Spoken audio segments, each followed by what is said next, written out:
Messi വരാത്തതിൻ്റെ ചൊരിക്കലുള്ളൊരു വർത്താനം അല്ലടാ നീ പറയുന്നത് എന്ന് സ്വാഭാവികമായിട്ടും എന്നെ ഒരു മെസ്സി ആരാധകൻ എന്നുള്ളൊരു ടാഗിൽ മാത്രമാണ് നിങ്ങൾ ഈ വീഡിയോയിൽ കാണുന്നതെന്നുണ്ടെങ്കിൽ അങ്ങനെ തോന്നാനുള്ള ചാൻസസ് ഉണ്ട്. പക്ഷെ ഞാൻ കുറച്ചും കൂടെ ഓപ്പൺ ആയിട്ട് നിങ്ങൾ ഈ വിഷയത്തിൽ ചിന്തിക്കണം എന്ന് അഭ്യർത്ഥിക്കുകയാണ് കേട്ടോ. അപ്പോൾ എനിക്ക് ഒരുപാട് പേര് മെസ്സേജ് അയച്ച് ചോദിക്കുന്നുണ്ട്, ഇന്ത്യൻ ഫുട്ബോൾ സ്റ്റക്ക് ആയതിനെക്കുറിച്ച്, ISL ഇനി വരുമോ ഇല്ലയോ എന്നുള്ള സംഭവത്തിലൊക്കെ നിൽക്കുകയല്ലേ ബ്രോ, എന്താണ് വീഡിയോ ചെയ്യാത്തത് എന്ന് ചോദിക്കുന്നവർക്ക് വേണ്ടിയിട്ടുള്ളൊരു വീഡിയോ ആണ് കേട്ടോ. അപ്പോൾ നമ്മുടെ കണ്ടൻസും കാര്യങ്ങളും ഇഷ്ടമാണെന്നുണ്ടെങ്കിൽ ഒന്ന് ഇൻസ്റ്റയിലാണെങ്കിൽ ഫോളോ ചെയ്യുക, യൂട്യൂബിലാണെന്നുണ്ടെങ്കിൽ ഒന്ന് സബ്സ്ക്രൈബ് ചെയ്യുക എന്നുള്ളതാണ്.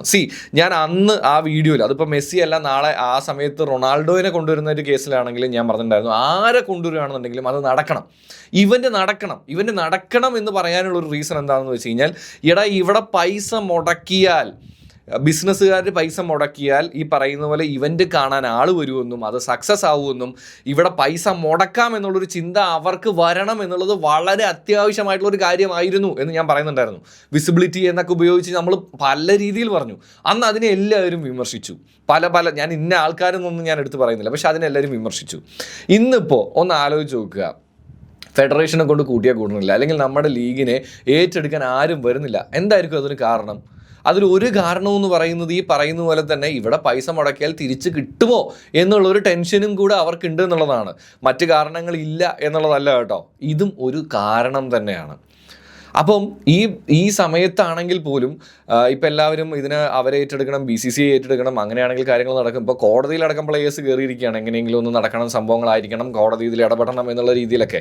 പക്ഷേ അപ്പോഴും ഞാൻ ചോദിക്കുന്നത്, ഇവിടെ ആരും ഫെഡറേഷൻ ഒന്ന് ആലോചിച്ച് നോക്കുക, ഈ ലെവലിലേക്ക് നമ്മുടെ ഇന്ത്യൻ ഫുട്ബോളിനെ എത്തിച്ചതിനെ പറ്റി ആർക്കും ഒരു പ്രശ്നവും ഇല്ല.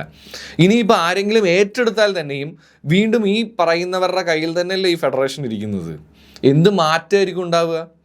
നമ്മുടെ ഇവിടെ ഒരു ക്ലബ്ബ് പുതുതായിട്ട് കൊണ്ടുവരണമെന്നുണ്ടെങ്കിൽ, ഞാൻ പറയുന്നത് ഏറ്റവും താഴെ ഡിസ്ട്രിക്ട് ലെവലിൽ ഉള്ള കാര്യങ്ങളാണ് പറയുന്നത് കേട്ടോ. അവിടെയാണെങ്കിൽ ഒരു ക്ലബ്ബ് കൊണ്ടുവരണമെങ്കിൽ തന്നെ എന്തോരം പൊളിറ്റിക്സാണ്.